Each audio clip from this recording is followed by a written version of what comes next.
Hi everyone, I'm Kokila and I'm very excited to welcome you all to the first day of your spoken English journey.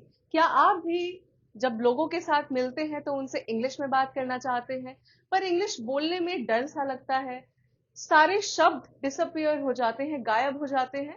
Well, अगर आपको confidence नहीं आता है तो worry not. इस video में और इस सीरीज के थ्रू हम आपकी कॉन्फिडेंस बूस्ट अप करेंगे।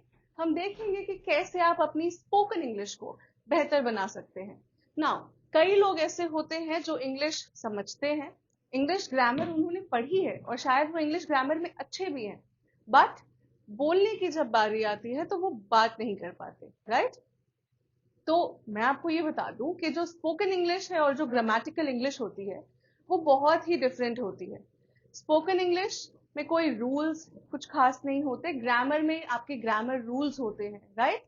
तो इसीलिए स्पोकन इंग्लिश जब हम सीखते हैं तो हम ग्रामर को थोड़ा सा साइड रख के हमारे डेली सिचुएशंस पे ध्यान देते हैं, हमारी कॉन्फिडेंस पे ध्यान देते हैं और टोन और बाकी सारी चीजें, ठीक है, जिसे हम इस वीडियो में आगे डिस्कस करेंगे।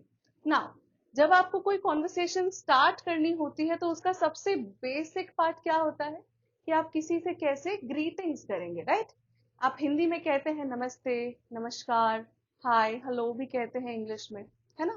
तो कहाँ पे किसे कैसे और कब ग्रीट करना है वो हम इस वीडियो में सीखेंगे और इसी के साथ हम देखेंगे कि आप अपना कॉन्फिडेंस कैसे बूस्ट कर सकते हैं और किसी कॉन्वर्सेशन को कैसे आप शुरू कर सकते हैं।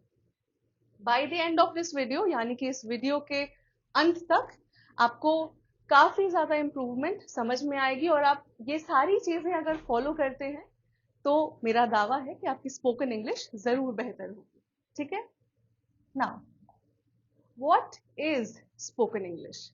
जैसा कि मैंने आपको बताया कि इंग्लिश एक तो आपकी ग्रामर होती है और ये क्या है, ये स्पोकन इंग्लिश जो हम बोल चाल की भाषा में यूज करते हैं, राइट? बोल चाल की भाषा में जो इंग्लिश यूज करते हैं उसे हम कहते हैं स्पोकन इंग्लिश। एग्जाम्पल से मैं आपको बताती हूँ। अगर हम ग्रामर में, ठीक है, अगर ग्रामर की बात करें तो किसी सेंटेंस को कि मैं मार्केट जा रही हूँ, इसे हम बोलेंगे I am going to the market, ठीक है? अगर इंग्लिश ग्रामर के नजरिए से देखा जाए तो इस तरीके से बात की जाएगी, पर अगर स्पोकन इंग्लिश के नजरिए से देखना है तो आप कह सकते हैं I am heading to the market और स्टोर, ठीक है? I am heading to the market और I am heading to the store, ठीक है? अब यहाँ पे आप देखिए हमने क्या किया, आई एम इसका कोई शॉर्ट फॉर्म यूज किया है, गोइंग टू को हमने क्या किया, I am heading to the market, right? तो इस तरीके से स्पोकन इंग्लिश और ग्रामेटिकल इंग्लिश में बहुत ही ह्यूज डिफरेंस होता है। बोलचाल की भाषा अगर आप हिंदी में भी बात करते हैं तो हिंदी में क्या आप व्याकरण सोच के बात करते हैं, हिंदी में जो व्याकरण होता है उसे ध्यान में रख के बात करते हैं, या फिर आपकी हिंदी की जो बोलचाल है, हिंदी की जो भाषा है वो कॉमन लैंग्वेज है, राइट? उसमें आप ग्रामर का ध्यान नहीं रखते, जो बोलचाल में हिंदी यूज होती है हम उसे यूज करते हैं। इसीलिए spoken English is also different from English grammar. अब कई लोग ऐसे होते हैं जो इंग्लिश समझते हैं, इंग्लिश पढ़ना जानते हैं पर बोल नहीं पाते, है ना? तो ये चीज इंग्लिश अगर आपको बोलनी है तो ये प्रैक्टिस के थ्रू आएगी। आप जितना ज्यादा सुनेंगे, जितना ज्यादा बोलेंगे, उसी के वजह से आपकी इंग्लिश बेहतर होगी, ठीक है? नाउ, हम समझ गए कि स्पोकन इंग्लिश और ग्रामेटिकल इंग्लिश क्या होती है। अब देखते हैं बेसिक्स। अब जब आप बातचीत करते हैं तो दो सिचुएशंस हो सकती हैं, या तो आप एक फॉर्मल सेटिंग में हैं या फिर एक इनफॉर्मल सेटिंग में है, राइट? फॉर्मल सेटिंग क्या होती है और इनफॉर्मल सेटिंग क्या होती है? फॉर्मल में हो गया अगर आप ऑफिस में हैं, इंटरव्यूज दे रहे हैं, है ना, या किसी मीटिंग में हैं, या फिर आप किसी नए इंसान से मिल रहे हैं,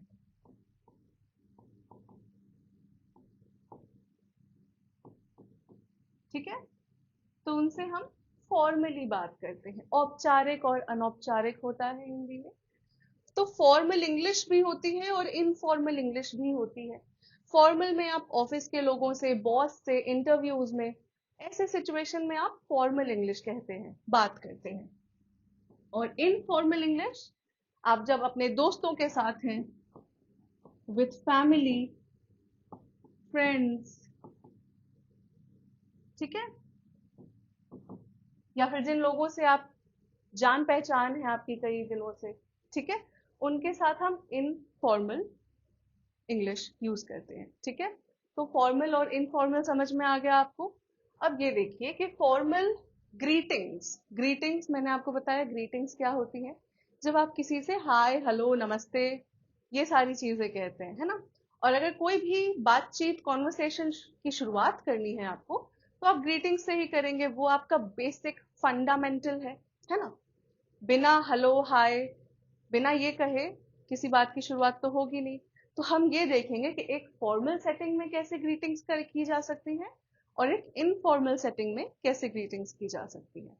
फॉर्मल में आप कह सकते हैं हेलो, ये बहुत ही प्रोफेशनल है, ठीक है।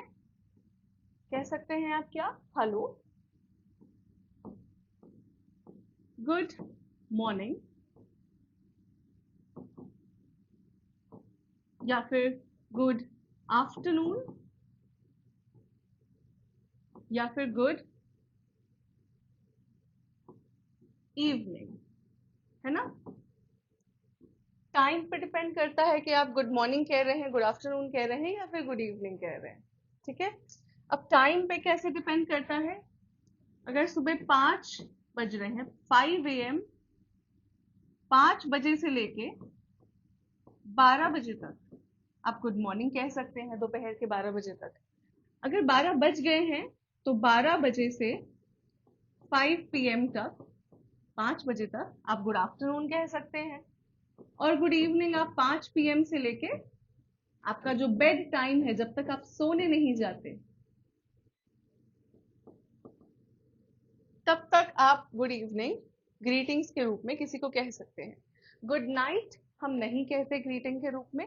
क्यों? क्योंकि गुड नाइट का मतलब होता है कि अब मैं सोने जा रहा हूं, दिन खत्म हो गया है। या फिर गुड नाइट को आप तब भी यूज करते हैं जब आप किसी से अलविदा लेते हैं, गुड बाय कहते हैं, ठीक है। तो ग्रीटिंग्स में हमेशा क्या कहेंगे, हेलो। फॉर्मल में हमेशा हेलो यूज करना है, या फिर good morning, good afternoon, good evening. और इसके अलावा आप क्या कह सकते हैं, आप कह सकते हैं how do you do, how do you do.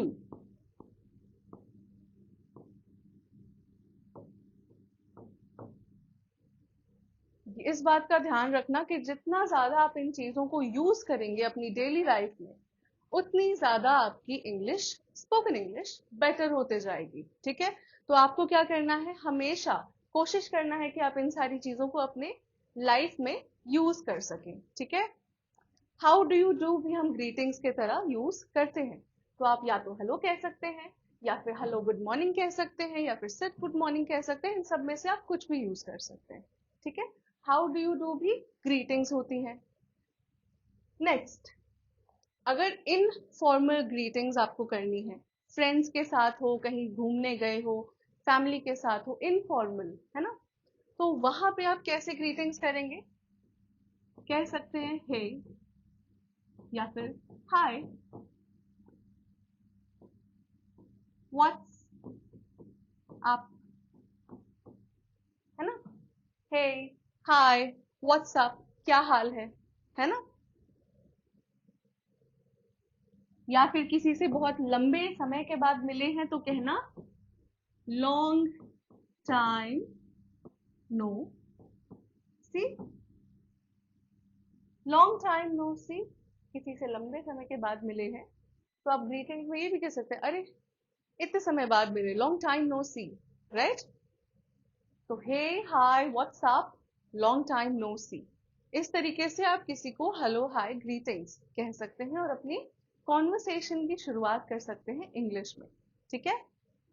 अब ये देखो कि हमने ये तो सीख लिया कि हेलो, हाय कैसे बोलना है, लेकिन इसके बाद जो सवाल आते हैं और इसके बाद जो बातें आती हैं उसे कैसे हम बोलेंगे इंग्लिश में, चलिए देखते हैं। फॉलो अप क्वेश्चंस, यानी कि हेलो, हाय, नमस्ते, ग्रीटिंग्स के बाद जो फॉलो अप क्वेश्चंस आती हैं उसको कैसे हम पूछ सकते हैं। तो आप कह सकते हैं हाउ आर यू, आप कैसे हैं, ठीक है। तो इसका रिप्लाई क्या होगा, आई एम फाइन, थैंक यू, ठीक है। I am fine, thank you. अब कई लोग जस्ट कह देते हैं हाउ आर यू, फाइन। सिर्फ फाइन मत बोलना, ये बहुत ही कोल्ड, बहुत ही रूड साउंड करता है, ठीक है। पूरा सेंटेंस बोलिए आई एम फाइन, थैंक यू, ठीक है। हाउ आर यू के जगह लोग कुछ और भी यूज करते हैं।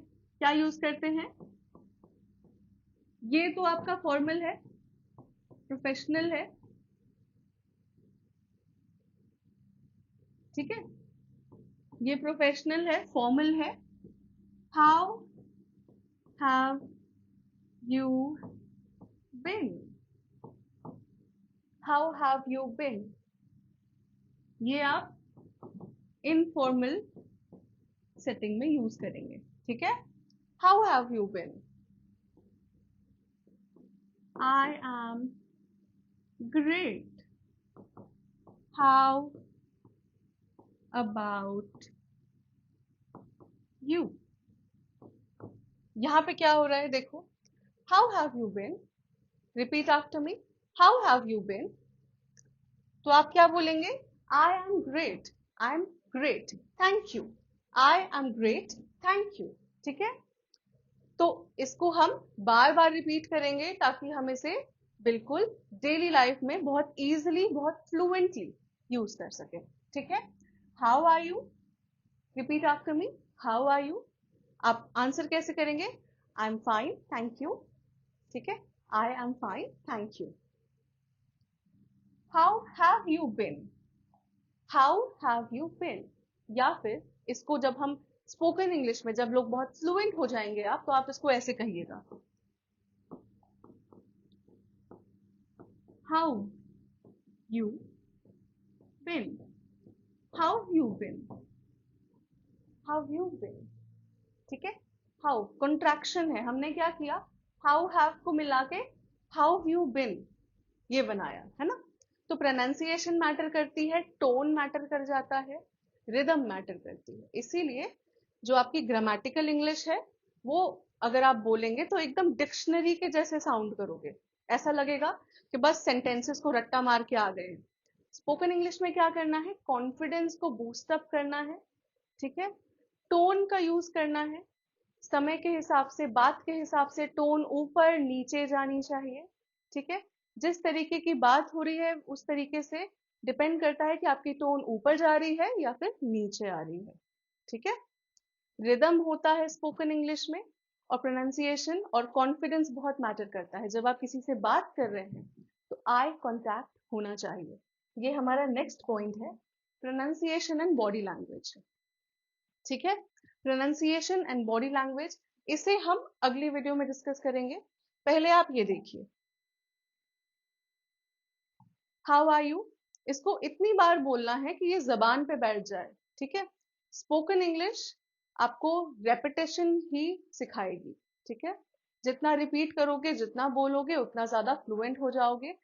हिंदी बोलते वक्त सोचना तो नहीं पड़ता कि इसे इंग्लिश में क्या बोले, सॉरी हिंदी में क्या बोलेंगे। हिंदी जब आप बोलते हैं तो वो फर्राटे से आपसे निकलती है ना। आपको सोचना नहीं पड़ता कि अच्छा मुझे अगर ये बोलना है तो मैं इसे कैसे बोलूं। तो सेम चीज इंग्लिश के साथ भी होनी चाहिए कि अगर आप इंग्लिश बोलना चाहते हैं तो वो आपकी जबान से फर्राटेदार इंग्लिश निकलनी चाहिए। आपको रुक के सोचना ना पड़े कि अरे इसे इंग्लिश में कैसे बोलेंगे। और ये कैसे होगा, जब आप सुनेंगे, इंग्लिश में मूवीज देखो, इंग्लिश में कार्टून्स देखो, और जितना ज्यादा बोलोगे उतना ज्यादा बेटर होगे। मिरर के सामने ये जो चीजें हमने आज सीखी हैं, आपका होमवर्क है कि मिरर के सामने आप इन चीजों को रिपीट करेंगे।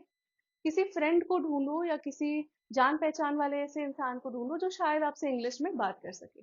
ठीक है, वीडियो कैसा लगा कमेंट्स में बताना, एंड आई होप कि आप इन चीजों को प्रैक्टिस करें और अपनी इंग्लिश को और ज्यादा बेहतर। तो I will see you in the next video, till then have fun.